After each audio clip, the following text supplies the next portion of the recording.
तो चलिए मित्रों, आपको एक अप्सरा की कहानी की ओर ले चलता हूँ, जिन्होंने तन और मन एक राजा को समर्पित कर दिया। तो कहानी है चंद्रवशी राजा पुरुरवा और स्वर्ग की अप्सरा के बारे में। यह प्रेम कथा प्रचलित भी है। बात उन दिनों की है जब उर्वशी धरती की यात्रा पर आई थी। आने के बाद धरती के वातावरण से उर्वशी मोहित हो गई। अपनी सखियों के साथ वह धरती पर कुछ समय व्यतीत करने के लिए रुक गई। वह एक नदी के किनारे अपना कुटिया का निर्माण किया और वह सभी वहां रहने लगी। कुछ दिन बीत जाने पर आसमान में एक राक्षस भ्रमण कर रहे थे।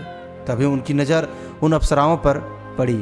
उन्हें देख राक्षस उसकी ओर खींचा चला गया। वह छुपके देखने लगा। अप्सराओं के प्रति उनके मन में तरह तरह के ख्याल आने लगे और गंदी सोच भी उत्पन्न होने लगे। सभी अप्सराओं को अपने राजमहल ले जाकर उनके साथ हर रात रंगीन करते हैं, यह सोचने लगा। देर हो जाने पर राक्षस अपने महल की ओर लौट गया। वह हर दिन उसे देखने वहां चला आता। अब राक्षस से रहा नहीं जा रहा था और उसने निर्णय किया कि आज अप्सराओं को अपहरण करते हैं। उसने आव दिखाना ताव वह अपहरण करने चल दिए। उधर उर्वशी की इस धरती पर समय अवधि खत्म हो गई थी। वह पुनः स्वर्ग की ओर लौट रही थी। तभी राक्षस ने उन सबको अपहरण कर लिया और उर्वशी को अपनी ओर खींचने लगा। वह उर्वशी को छूते ही अपना आपा खो बैठा। उन्हें अपने बाहों में जकड़ लिया। उनके साथ तरह तरह के गलत व्यवहार करने लगा। उर्वशी जोर से चिल्लाने लगी, बचाओ बचाओ बचाओ। तभी उस वक्त राजा पुरुरवा वहां से गुजर रहे थे। उन्होंने सुना कि कोई चिल्ला रही है।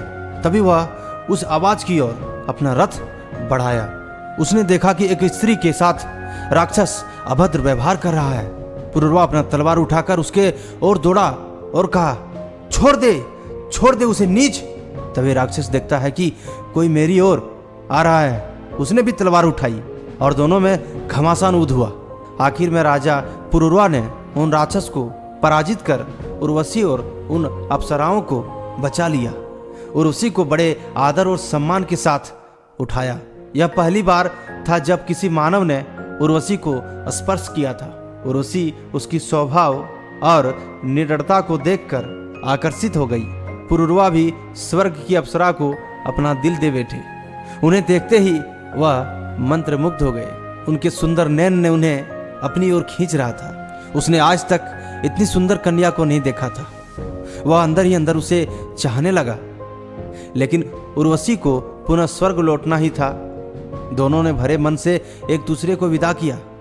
जब उर्वशी स्वर्गलोक पहुंची तो उनके मन से ख्याल निकल ही नहीं रहा था। वह हर घड़ी उसके बारे में सोचने लगी, अंदर ही अंदर तड़पने लगी और भगवान से उर्वशी विनती कर रही थी कि हे प्रभु, मुझे किसी तरह से उस राजकुमार से मिला दे। आखिर कर भी क्या पाती, क्योंकि उसकी भ्रमण अवधि भी समाप्त हो गई थी। उधर राजा भी उससे बिछड़ने का दर्द झेल रहा था। दोनों का हाल एक जैसा ही था। कुछ समय बाद स्वर्ग में एक नाटक का आयोजन किया।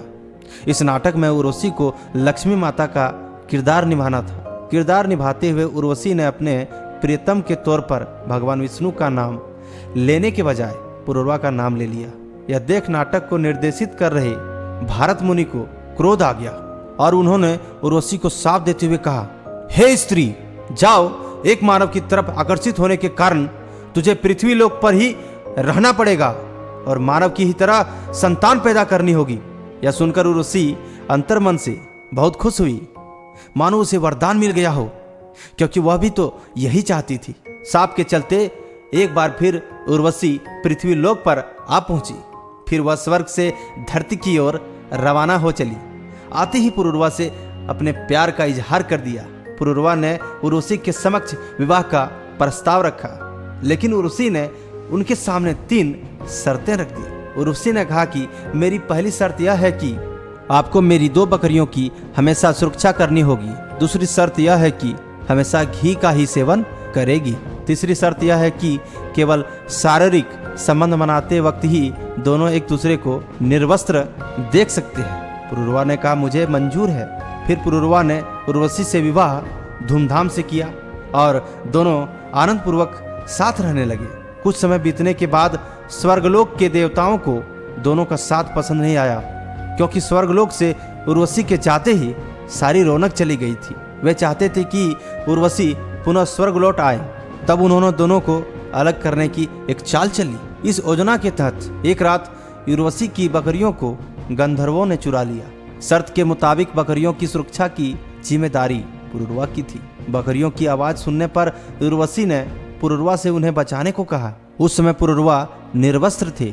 वह कपड़े पहनने चाहे, जब तक वह कपड़े पहनते तब तक तो बकरी चुराकर वह भाग जाता। अंधेरी रात थी, जिस कारण से वह सोचा कि अंधेरा होने के कारण मुझे कोई देख नहीं पाएगा, और वह आव देखा न ताव जल्दीबाजी में निर्वस्त्र ही बकरियों को बचाने के लिए दौड़ पड़े। इसी दौरान देवताओं ने स्वर्ग से बिजली चमकाकर उजाला कर दिया और दोनों ने एक दूसरे को निर्वस्त्र देख लिया और उर्वशी बहुत दुखी हुई। इस घटना से उर्वशी की शर्तें टूट गई। इस शर्त को टूटते ही उर्वशी स्वर्गलोक के लिए रवाना हो गई। वह अंदर अंदर रोने लगी, तड़पने लगी, बिलखने लगी, लेकिन कर भी क्या पाती, क्योंकि उन्होंने जो शर्त रखी थी वह तो टूट गया। दोनों बेहद ही दुखी हुए। उर्वशी अपने साथ बच्चों को ले गई। राजा पुरुरवा बहुत दुखी रहने लगा। वह हर घड़ी सोचने लगा कि काश मेरी उर्वशी मेरे पास आ जाती। साथ ही अपने बच्चे से दूर होने का गम भी उसे सता रहा था। ना चैन से रह पाता, ना सो पाता, ना खा पाता, मानो उसे दुख का पहाड़ टूट गया। बहुत दिन बीत जाने के बाद उर्वशी ने अपने बच्चे को पुरुरवा को सौंपने के लिए कुरुक्षेत्र के निकट बुलाया। हालांकि बाद के काल में भी उर्वशी कई घटनाक्रम की वजह से धरती पर आई और पुरुरवा से मिलती रही, जिसके चलते उनके और भी बहुत बच्चे हुए। इसी तरह कभी कभी वह मिलते गए और अपना जीवन व्यतीत करने लगे। तो दोस्तों, आपको यह कहानी कैसी लगी कमेंट कर हमें जरूर बताएं और हमारे चैनल को सब्सक्राइब कर लें और बेल आइकन को भी दबा दें ताकि आप तक इस तरह के वीडियोस पहुंचते रहे। आपको पूरा वीडियो देखने के लिए तहे दिल से धन्यवाद करता हूं।